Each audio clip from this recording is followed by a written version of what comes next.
ओम शांति। आज हम एक नया कार्यक्रम प्रारंभ कर रहे हैं जिसका शीर्षक रहेगा अंधकार से प्रकाश की ओर। सच्चे गीता ज्ञान द्वारा सत्युग आ रहा है। इस कार्यक्रम में हम श्रीमद् भगवद गीता शास्त्र के कुछ अति गुह्य विषयों पर चर्चा करेंगे। श्रीमद् भगवद गीता जो हम सदियों से पढ़ते सुनते आए हैं, और वह सच्ची गीता जो स्वयं परमात्मा गीता का भगवान वर्तमान समय हमें सम्मुख सुना रहे हैं, इन दोनों के महान अंतर को स्पष्ट करेंगे, जिससे आप खुद निर्णय करें कि सत्य क्या है। क्यों अनेक बार गीता शास्त्र को पढ़ने के बाद भी हम आज तक भी उसके सत्य को नहीं जान पाए। आज का हमारा विषय अति महत्वपूर्ण है।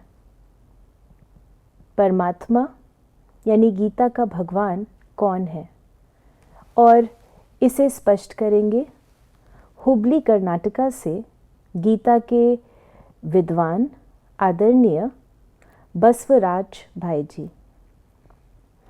इसके पश्चात हम इस पर आगे चर्चा करेंगे आदरणीय ब्रिज मोहन भाई ji, additional secretary general Brahma Kumaris mount Abu के साथ।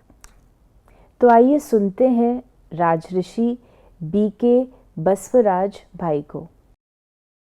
ओम शांति। भगवद गीता के भगवान कौन है, ये प्रश्न विश्व में मुख्य प्रश्न होता है। सारे विश्व में कहाँ कहाँ श्री कृष्ण के भक्त है, वो तो श्री कृष्ण ही परमात्मा, श्री कृष्ण ही भगवान ऐसे समझा है। भगवद गीता जो पढ़ते हैं वो सभी भगवद गीता का भगवान श्री कृष्ण जी ही है ऐसे समझा है। एक कंसेप्ट में हमें भगवद गीता संशोधन दृष्टि से स्टडी करें। श्री अर्जुन जी वही समझा है। सारे पांडवों के पति श्री कृष्ण जी है। विशेष रूप में अर्जुन जी भी श्री कृष्ण जी को भगवान मानते हैं, परमात्मा मानते हैं। स्वयं श्री कृष्ण जी के सामने श्री अर्जुन जी ने ये बात कहा, कथम विद्यामहं योगिन त्वां सदा परिचिन्तयन् केषु केषु च भावेषु चिंत्योऽसि भगवन्मया। हे भगवान कृष्णा, आपको निरंतर मैं याद करने को चाहता हूँ। आप मेरे को मार्गदर्शन करो, कौन सा भावों में मैं आपको सदा याद करूँ। अर्जुन जी की ये वाक्य को सुनने के बाद स्वयं श्री कृष्ण जी ने हंसने लगा। बाद में श्री कृष्ण जी ने अर्जुन जी को निमित्त बना के सारी दुनिया को, स्पेशली कृष्ण भक्तों को, भगवद गीता पढ़ने वालों को ये मार्गदर्शन दिया। बहूनि मे व्यतीतानि जन्मानि तव चार्जुन तान्यहं वेद सर्वाणि न त्वं वेत्त परन्तपा। हे अर्जुन, मेरे को और आपको अनेक जन्म हो गया है, तुम्हें नहीं जानता है, मैं जानता हूँ। ऐसे कहा। श्री कृष्ण जी के पिता वसुदेव जी है, माता देवकी जी है। तो इसी कारण से बहूनि मे व्यतीतानि जन्मानि तव चार्जुन तान्यहं वेद सर्वाणि न त्वं वेत्त परन्तपा, ऐसे श्री कृष्ण जी ने अर्जुन को कहा। बाद में श्री कृष्ण जी ने अर्जुन को ये कहा, न त्वेवाहं जातु नासं न त्वं नेमे जनाधिपः न चैव न भविष्यामः सर्वे वयमतः परम। हे अर्जुन, मैं और आप ये सारी जो कुरुक्षेत्र में राजा महाराजा अतिरथी महारथी जो है, ये सभी अभी भी है, पहले भी थे, कल भी रहेंगे। माना भूत वर्तमान भविष्य तीनों काल में भी रहेंगे। इसी की मीनिंग ये है, जो राजादि राजा महाराजा अतिरथी महारथी है, अर्जुन जी है, कृष्ण जी है, सब इंडिपेंडेंट आत्माएं हैं। ये सभी आत्माएं अनादि है, अविनाशी है। इसी कारण से आत्माएं पापात्मा हो, पुण्यात्मा हो, महात्मा हो, धर्मात्मा हो, देवात्मा हो, सब आत्मा जनन मरण चक्र में विराजमान है। जो जनन मरण चक्र में आता है, कोई आत्मा न परमात्मा बन सकता है न भगवान बन सकता है। उत्तमः पुरुषस्त्वन्यः परमात्मेत्युदाहृतः यो लोकत्रयमाविश्य बिभर्तव्य ईश्वरः। ऐसे परमात्मा के बारे में श्री कृष्ण जी ने अत्यंत स्पष्ट रूप से अर्जुन जी को कहा, उत्तमः पुरुषस्त्वन्यः परमात्मेत्युदाहृतः। मना संस्कृत भाषा में प्रथम पुरुष मना जो बात करता है वो प्रथम पुरुष होता है, जो बात को सुनता है वो द्वितीय पुरुष होता है, वो तृतीय जो होता है वही है उत्तम पुरुष। इधर परमात्मा उत्तम पुरुष का स्थान में है, इसलिए उत्तमः पुरुषस्त्वन्यः परमात्मेत्युदाहृतः। मना जो देवादि देवता है, असुर है, मानव है, दशावतार में जो भी हो, श्री राम जी हो, कृष्ण जी भी हो, कोई भी हो, जो देहधारी है, जनन मरण चक्र में है, वो तो भगवान नहीं होता है। साथ साथ ब्रह्मदेव, श्री विष्णुदेव, श्री शंकर जी, सभी जो त्रिमूर्ति देवता है वो भी शरीरधारी है। इसी कारण से उत्तम पुरुष जो है वो उत्तम पुरुष को शरीर नहीं है, वो अशरीर है, अकाय है, अव्यक्त है, अगोचर है। परमात्मा ऐसे जो अव्यक्त है वो परमात्मा है। यो लोकत्रयमाविश्य बिभर्तव्य ईश्वरः। जो भगवान जो परमात्मा है वो ईश्वर है। वो ईश्वर निराकार है, तीनों लोकों को धारण करके जो उपस्थित है वही परमात्मा है, उसका नाम ईश्वर है। ऐसे श्री कृष्ण जी ने श्री अर्जुन जी को कहा। बाद में श्री कृष्ण जी ये कहा, ईश्वर सर्वभूतानां हृदयेषु अर्जुन तिष्ठति भ्रामयन् सर्वभूतानि यंत्रारूढ़ानि मायया। हे अर्जुन, जो जीवात्माएं हैं शरीर रूपी यंत्र में ये आत्माओं को डाल के अपना अपना कर्म के अनुसार जनन मरण चक्र में फिराने वाला ईश्वर है, वो है परमात्मा। इसी कारण से जो भगवद गीता का भगवान कौन है, ये प्रश्न को स्वयं श्री कृष्ण जी ये अपना मार्गदर्शन कर दिया। परम पिता परमात्मा, सर्व आत्माओं के पिता परमात्मा वही भगवान है, निराकार है, वही ईश्वर है, ऐसे स्पष्ट रूप से कहा। बाद में स्वयं श्री कृष्ण जी ने अर्जुन को ये मार्गदर्शन दिया, तमेव शरणं गच्छ सर्वभावेन भारत तत्प्रसादात् पराम शांतिम स्थानम प्राप्स्यसि शाश्वतम। हे अर्जुन, आपको शांति चाहिए व मुक्ति चाहिए। तुम्हें सर्वभावों से, काया वाचा मनसा सर्वभावों से ओ ईश्वर को शरण हो जाओ। ओ ईश्वर की कृपा से आपको शांति मिलेंगे और मुक्ति भी मिलेंगे, ऐसे मार्गदर्शन किया। परमात्मा का रूप कैसे है? भगवद गीता परमात्मा का रूप और परमात्मा का विशेष गुण के बारे में ये श्लोक में मार्गदर्शन किया है। ज्योतिषामपि तज्ज्योतिस्तमसः परमुच्यते। सारी जो आत्माएं हैं ज्योतिष स्वरूप में हैं। सारी आत्माओं के ऊपर जो है वो परमात्मा है, वो भी ज्योतिष स्वरूप में है। वो परमात्मा जो आत्माएं हैं वो पापात्मा होगा, पुण्यात्मा होगा, धर्मात्मा होगा, महात्मा होगा, देवात्मा होगा। सब आत्माओं को अज्ञान अंधकार मिटाकर ज्ञान देने वाला होता है। इसको कहेंगे ज्ञानेश्वर, सर्वज्ञ, ज्ञान सागर। वो परमात्मा जो है, आत्मा जैसे ज्योति स्वरूप है, परमात्मा भी ज्योति स्वरूप है। वो ज्योति स्वरूप है ना, वो साकार रूप में भी नहीं है, वो आकार रूप में भी नहीं है, वो है ज्योति स्वरूप। ये ज्योति स्वरूप शब्द को निराकार शब्द से प्रयोग करते हैं। जो दार्शनिक है वो निराकार है परमात्मा ऐसे कहता है। परमात्मा अजन्म होने के कारण परमात्मा को साकार शरीर भी नहीं है, आकार शरीर भी नहीं है, इसलिए परमात्मा है ज्योति स्वरूप में है। इसी कारण से परमात्मा को निराकार कहेंगे। तो निराकार के शब्द को लेकर हमें ऐसे भी कन्फ्यूजन में न आवे। वो क्या है कन्फ्यूजन? परमात्मा सर्वव्यापी है ऐसे कन्फ्यूजन में आ जाता है। निराकार माना सारी दुनिया में वो फैल गया है ऐसे हो जाता है। ऐसे ये श्लोक मार्गदर्शन नहीं करता है। परमात्मा ज्योति स्वरूप है, आत्मा भी ज्योति स्वरूप है, अपना अपना इंडिपेंडेंट से है, वो स्वयंभू भी है। परमात्मा आत्मा ये जो है सब स्वयंभू है, अनादि है, अविनाशी है। इसी कारण से हमें परमात्मा को विशेष टर्मिनोलॉजी में, शब्दों में निराकार कहेंगे। माना परमात्मा ज्योति स्वरूप है। ज्योतिषामपि तज्ज्योतिस्तमसः परमुच्यते। ये अज्ञान, सबका अज्ञान, अंधकार को मिटाने वाला ज्ञानेश्वर है, वो ज्योति स्वरूप में है। वो परम ज्योति स्वरूप जो परमात्मा है, निराकार अर्थात ज्योति स्वरूप है, वो परमात्मा को जानने के लिए स्थूल नेत्रों से नहीं होता है। परमात्मा को जानने के लिए ज्ञानम ज्ञेयम ज्ञानगम्यम ऐसे भगवद गीता मार्गदर्शन करता है। जो ज्ञानेश्वर है वो ज्योति स्वरूप में है।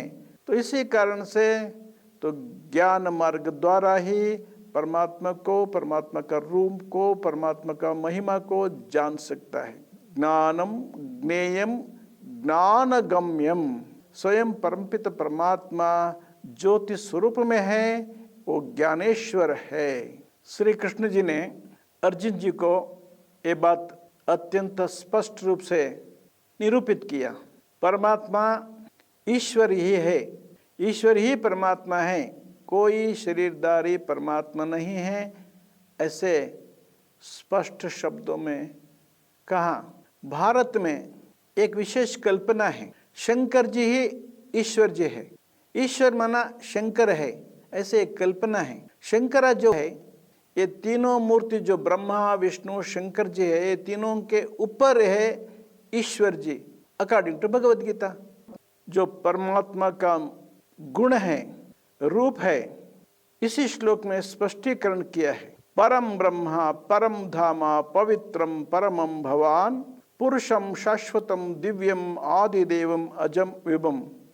जो परमात्मा है वो है परब्रह्मा। परब्रह्म संस्कृत की टर्म में इसका मीनिंग है परमात्मा। अपर ब्रह्म माना आत्मा। जो परमात्मा है अजम विभुम, वो जनन मरण चक्र में नहीं है। वो परमात्मा जो है परब्रह्मा परम धामा पवित्रम परमम भवान, वो परमात्मा परम धाम निवासी है, वो परम पवित्र है। पुरुषम शाश्वतम दिव्यम आदिदेवम अजम विभुम, वो परम पुरुष परमात्मा हमेशा परम पवित्र है।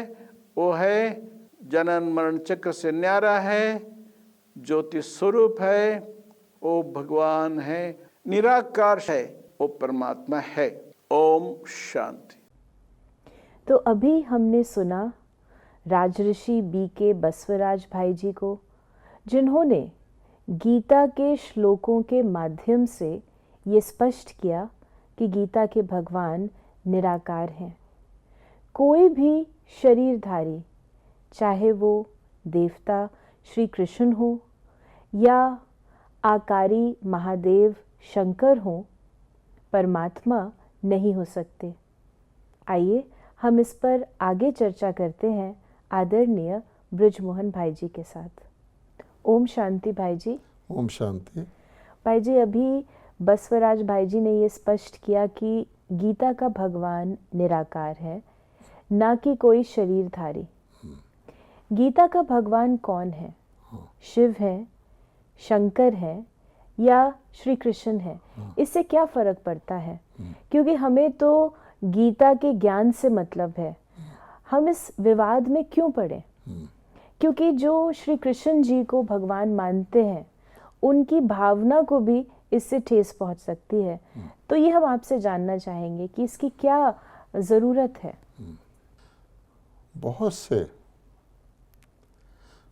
भाई बहन जब भी हम इस विषय को चर्चा करते हैं, क्योंकि ब्रह्मा कुमारीज, केवल ब्रह्मा कुमारीज इस विषय पर बहुत जोर दे के बताते हैं, तो यही पूछते हैं कि हमें तो भगवत गीता के ज्ञान से मतलब है।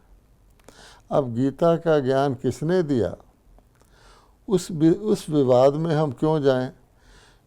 अगर आप और भी किसी को भगवान कहते हैं, लेकिन जो सदियों से, जब से गीता लिखी गई है, यही मानते आए हैं कि श्री कृष्ण भगवान है, अगर उनको ये कहा जाए कि नहीं कोई और है, तो कहते आप सोच सकते हैं इससे बहुत बड़ी धार्मिक भावना को ठेस पड़ेगी, और ये भावना सारे ही हिंदू धर्म वालों की है।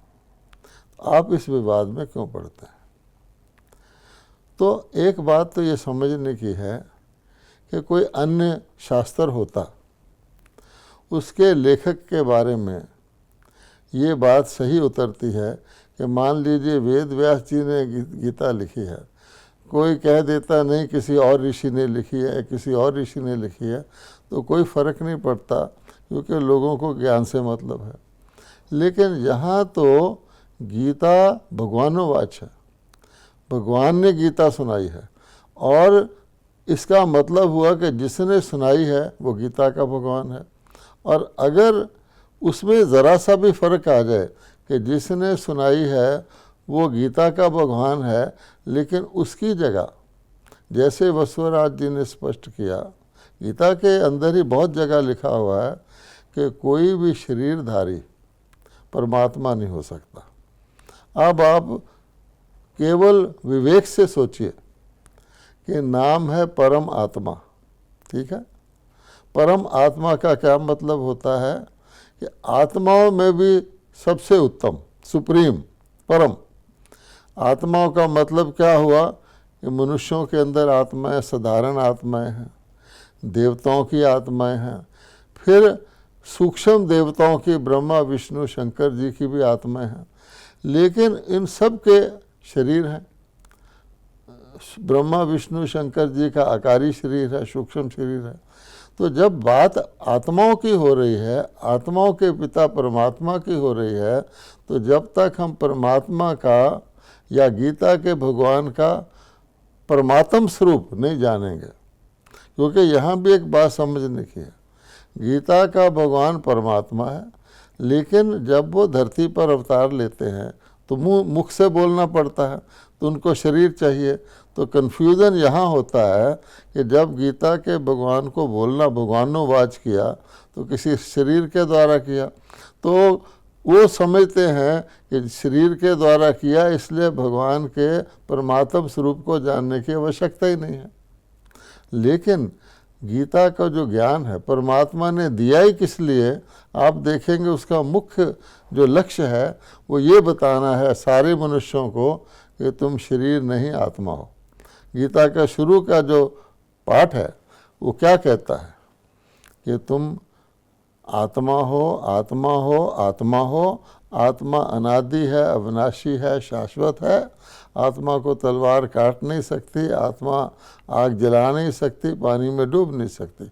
शरीर विनाशी है, तुम शरीर नहीं हो, तुम आत्मा हो। ये यहाँ से तो गीता शुरू होती है, क्योंकि जब तक हम अपने आप को आत्मा नहीं समझेंगे तो परमात्मा को पाना या परमात्मा को याद करना तो संभव ही नहीं है। तो नतीजा क्या हुआ है, क्योंकि एक शरीरधारी को गीता का भगवान कह दिया गया, तो सभी लोग अब भगवान को शारीरिक रूप में देखना चाहते हैं।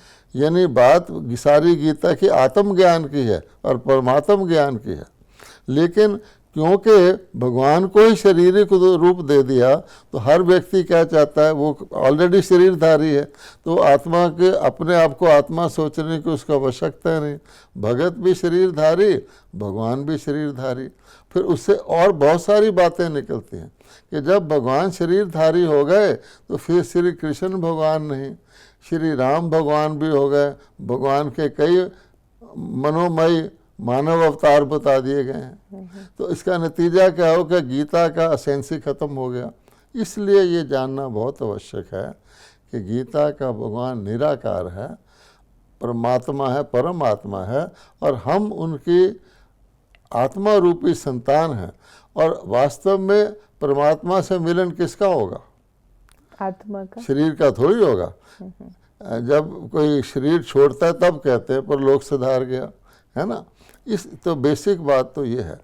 दूसरी बात क्या है कि अगर हम इस बात को नहीं समझेंगे कि गीता का भगवान निराकार है, तो क्या होगा कि हम बीज को नहीं जानेंगे। आप देखिए, एक होता है बीज, एक होता है फल। सेब का बीज होता है और सेब होता है। अब वास्तव में किसी सेब को उत्पन्न कौन कर सकता है? बीज कर सकता है या सेब कर सकता है? क्या एक सेब दूसरे सेब को पैदा कर सकता है? नहीं कर सकता। सेब खूबसूरत लगता है, वो फल लगता है। इसी प्रकार से परमात्मा ने जो देवता रचे, जो सतयुग रचा, वो कहा जाता है मनुष्य सृष्टि का चेतन बीज है। अगर हम उसको नहीं जानेंगे और जो रचना है फल है, सेब को देखेंगे हमें बड़ा आकर्षक लगेगा, लेकिन सेब हमें दूसरे सेब को पैदा नहीं, एक देवता दूसरे को देवता नहीं बना सकता। देवताओं को बनाने वाला देवता बना सकता है। इसलिए भी परमात्मा को उनके ओरिजिनल परम आत्म स्वरूप में जानना है। अब कन्फ्यूज़न क्या है कि जिसने ये गीता शास्त्र लिखा है उसने अवतार के अर्थ को नहीं जाना। यद्यपि गीता में अवतार की परमात्मा कहते मैं कैसे आता हूँ, बहुत सारा वर्णन है उसके अंदर। क्या है कि मैं परमात्मा जन्म नहीं लेता हूँ, ठीक है, मृत्यु को प्राप्त नहीं हो करता हूँ, मैं अजन्मा हूँ, इसलिए मैं अवतार लेता हूँ। सारी दुनिया के मनुष्य या देवता जो भी हैं वो जन्म लेते हैं, शरीर को धारण करते हैं, शरीर को छोड़ते भी हैं। परमात्मा कहते हैं कि मैं जन्म मरण में नहीं आता। तो संसारिक जन्म और अवतार में फ़र्क है। अब आप सोचिए, उस लेखक को ये बात समझ में नहीं आई, यद्यपि उसने स्मृतियों से लिख दिया कि मैं परमात्मा प्रकृति को अधीन करके आता हूँ, मैं मनुष्यों की तरह नहीं हूँ, मनुष्य तन में आया हुआ समझकर लोग मुझे मूढ़मती मनुष्य मुझे पहचानते नहीं हैं, ऐसा ऐसा लिखा हुआ। अर्थात भगवान ने अवतार लिया, तो इसलिए किस रूप में अवतार लिया वो गीता के लेखकों को पता नहीं है। यद्यपि गीता में ही लिखा हुआ कि देवताओं की उत्पत्ति कैसे हुई, भगवान ने कैसे की, तो लिखा हुआ है कि कल्प के आदि में ब्रह्मा जी ने यज्ञ रचा जिससे देवता उत्पन्न हुए। दूसरे शब्दों में ब्रह्मा जी के माध्यम से भगवान ने गीता सुनाई। अब इसकी बहुत सारी बातें शास्त्रों में हैं कि परमात्मा दुनिया को रचता है और ब्रह्मा को भी दुनिया का रचता कहा जाता है। अब ब्रह्मा तो परमात्मा नहीं है, परमात्मा ब्रह्मा नहीं है, तो फिर दोनों को रचता क्यों कहा जाता है? जिस तरह परमात्मा को सभी धर्मों के लोग मानते हैं, इसी तरह ब्रह्मा को भी सभी धर्मों के लोग किसी न किसी रूप में मानते हैं। लोग ब्रह्मा को, जैसे मोहम्मडन्स हैं वो उसको बाबा आदम कहते हैं और बाबा कहते हैं, भगवान को भी बाबा कहते हैं। किसी देवता को आप बाबा कहेंगे नहीं जचेगा ही नहीं कि श्री कृष्ण बाबा हैं या श्री राम बाबा हैं। फिर क्रिश्चियंस उसको एडम कहते हैं, कोई आदिनाथ कहता है। तो इसका मतलब क्या हुआ कि परमात्मा ने धरती पर आने, ब्रह्मा तो शरीरधारी है, धरती पर आने के लिए ब्रह्मा के शरीर रूपी रथ में प्रवेश करके उसके मुख से गीता सुनाई। अब ये राज तो स्वयं गीता का भगवान ही सुना सकता है। लोगों को इनडायरेक्टली समझते हैं, मानते हैं, लेकिन पता तो नहीं है। इसलिए ये कन्फ्यूज़न हुआ है और इस कन्फ्यूज़न को दूर करना आवश्यक है, क्योंकि अगर हमने परमात्मा को जानना है जो हमारा मुख्य लक्ष्य है, तो ये कन्फ्यूज़न दूर करना पड़ेगा ना। इसमें भावना की बात नहीं है, अगर कोई गलत भावना बैठी हुई है, जिसको हम कभी कभी कह देते हैं कि विश्वास है लेकिन वो ज्ञान पर आधारित नहीं है, तो उसको तो हमें ठीक करना पड़ेगा। या तो उस गीता को पढ़ने से मनुष्यों की सदगति हो जाती या भगवान मिल जाते, फिर तो सवाल ही नहीं पैदा होता था। भगवान खुद कहते हैं कि मैं दोबारा आकर के अपना जो बताया हुआ सत्य परिचय दूंगा। गीता के 4 अध्याय में लिखा हुआ कि मैंने पहले तुमको अपना परिचय दिया था, सत्य ज्ञान दिया था, लेकिन अब वो गुम हो चुका है, इसीलिए मुझे दोबारा आना पड़ता है। इसका मतलब हुआ जो गीता पुस्तक अवेलेबल है उसमें वो ज्ञान नहीं है। अगर होता तो भगवान को दोबारा नहीं आना पड़ता, गीता आज भी है, लेकिन परमात्मा का ज्ञान गायब है। इसीलिए ये जो विषय है अंधकार से प्रकाश की ओर, इसका भाव यही है, थोड़ा सा पर्दा हटाकर जो परमात्मा स्वयं सुना रहे हैं वो हम लोगों के सामने लाएं। तो आज का निर्णय क्या होता है कि परमात्मा स्वयं ही अपना परिचय देते हैं और वो बताते हैं मैं परम आत्मा हूँ, निराकार हूँ, तुम आत्मा हो, तुम भी निराकार हो। भाई जी आपका धन्यवाद। आज हमने 3 मुख्य बातें जानी। पहली कि गीता का भगवान निराकार है, परम आत्मा है और वो आकर मनुष्यों को आत्मा का ही ज्ञान सुनाते हैं। दूसरी बात कि गीता का भगवान मनुष्य सृष्टि का बीज रूप है, जिससे देवताओं की उत्पत्ति होती है। जैसे एक बीज से सेब के फल की उत्पत्ति हो सकती है, लेकिन सेब का फल दूसरे फल को नहीं जन्म दे सकता। इसी प्रकार देवता जो कि फल है, रचना है, अन्य देवताओं को नहीं रच सकते। और तीसरी चीज कि परमात्मा जब आकर सच्ची गीता का ज्ञान सुनाते हैं, तब ये ज्ञान प्रायः लोप हो चुका होता है और मात्र उसका स्मारक यानी गीता शास्त्र रह जाता है। इसीलिए परमात्मा कौन है, गीता का भगवान कौन है, क्या सुना रहे हैं वर्तमान समय में, सच्ची गीता का एपिसोड जो चल रहा है, उसे जानना बहुत आवश्यक है। क्योंकि जब तक हमने गीता के भगवान, सच्ची गीता सुनाने वाले निराकार परमात्मा को नहीं जाना, तब तक हम भी देव पद की प्राप्ति नहीं कर सकते। ओम शांति।